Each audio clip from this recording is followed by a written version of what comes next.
రోజు నుంచే కాదండి, గత 2 రోజుల నుంచి మేము నిన్న డిఈఓ ఆఫీస్ ముట్టడి చేశాము. ఈ రోజు జీవీఎంసీ దగ్గర ముట్టడి చేస్తున్నాము. అన్ని సంఘాలు ఐక్యవేదిక ప్రకారం మాకు గవర్నమెంట్ సిఎస్సి వాళ్ళు మాన్యువల్ కౌన్సిలింగ్ ఇస్తానని చెప్పి ఎస్జిటీలకి ఈ రోజు వెబ్ ఆప్షన్ పెట్టమని బలవంతంగా ఎంఈ వాళ్ళ చేత పెట్టిస్తున్నారు. వెబ్ ఆప్షన్ పెట్టడం వల్ల ఈ టీచర్స్ అందరూ అనేక ప్లేసులు ఇబ్బంది పడి ఎవరు ఎక్కడ ఉంటున్నారు, ఎవరు ఎక్కడికి వెళ్తారో ప్లేసులు తెలియక తప్పులు పెట్టి గత ప్రభుత్వంలో ఉన్నప్పుడు 600 మంది ఏజెన్సీ వెళ్ళారు.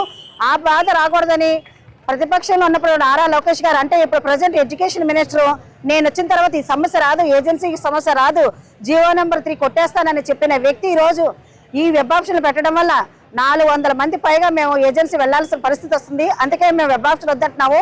మాన్యువల్ పెట్టడం వల్ల పైసా ఖర్చు ఉండదు.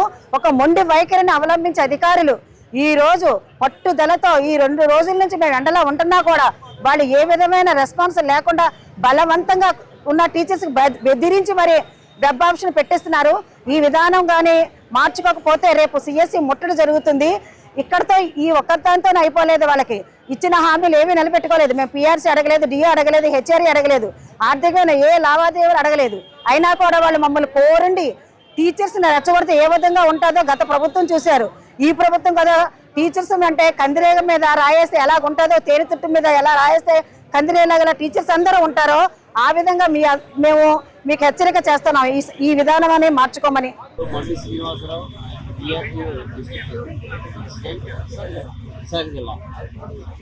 ఉపాధ్యాయ సంఘాల ఐక్యవేదిక రాష్ట్ర శాఖ పిలుపునిచ్చిన ఈరోజు ఉపాధ్యాయులందరూ రాష్ట్ర వ్యాప్తంగా నిరాహార దీక్షలు చేస్తున్నారు. దానికి కారణం ఒకే ఒక డిమాండ్తో, ఒకే ఒక్క తేలికైన డిమాండ్తో దాన్ని అంగీకరించకపోవడం వల్ల ఈరోజు ఈ స్థితికి రావడం జరిగింది. నిన్న ఉపాధ్యాయ సంఘాలు అన్నీ కలిపి రాష్ట్ర వ్యాప్తంగా డిఈఓ కార్యాలయాలు ముట్టడికి కూడా పిలుపునిచ్చారు.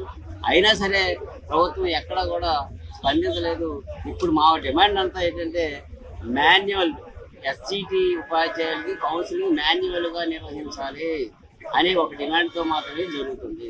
అయితే అది ఎందుకోసం గతంలో మే 21 నాడు చర్చిల్లో ఉపాధ్యాయ సంఘాలతో సెక్రటరీ గారు, కమిషనర్ గారు చర్చలు జరిపినప్పుడు మిగతా విభాగాలకి అంటే స్కూల్ అసిస్టెంట్లు, హెచ్ఎంలు వీళ్ళందరికీ కూడా వెబ్లో జరుపుతాం, ఎస్సీటీకి మాన్యువల్గా జరుపుతాం అని మాట ఇచ్చారు.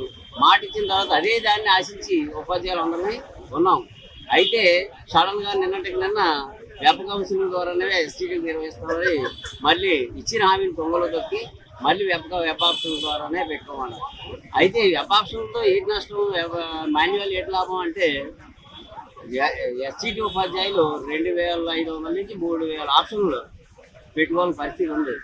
అన్ని ఎక్కువ ఆప్షన్లు పెట్టే సందర్భంలో చాలా కాలము, చాలా మానసిక వేదన ఇవన్నీ అనుభవిస్తూ పెట్టాల్సిన పరిస్థితి. ఈ క్రమంలో ఉపాధ్యాయుడు ఏదో తెలియని ఆప్షన్ మధ్యలో పెట్టినట్టయితే దాని ద్వారా తీవ్రంగా నష్టపోయి ఏజెన్సీలకు పోయి ఆల్రెడీ 400-500 మంది మారుమూల ప్రాంతాలకు వెళ్ళి వాళ్ళకి తెలియక పెట్టిన తప్పు వల్ల జరిగింది. అది అలాంటి తప్పులు జరుగుతుందని కారణంతో ప్రభుత్వాన్ని కోరితే ప్రభుత్వం ఒప్పుకొని ఇప్పుడేమో మరలా వెబ్ ఆప్షన్లు అంటున్నారు.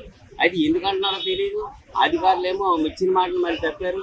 అయితే దీన్ని ప్రభుత్వ పెద్దలు లోకేష్ బాబు గారు కానీ మిగతా మంత్రులు కానీ కలుగు తీసుకొని దీన్ని సామరస్య వాతావరణానికి, సానుకూల వాతావరణం తీసుకొచ్చే పరిస్థితి అవసరం వాళ్ళకైతే ఉంది. వాళ్ళు ఇటు ఉపాధ్యాయులు నష్టపోకుండా, ఉపాధ్యాయులు ఆవేదనలు గురి కాకుండా ఉండాలంటే వెంటనే ప్రభుత్వ పెద్దలు కలుగు చేసుకుని మాన్యువల్ ద్వారా ఎస్సీటీలకి కౌన్సిలింగ్ నిర్వహిస్తే, ఆ ఒక్క డిమాండ్ నెరవేరిస్తే చక్కగా సానుకూలంగా ఉపాధ్యాయులు ఆవేదన లేకుండా ఉంటారు.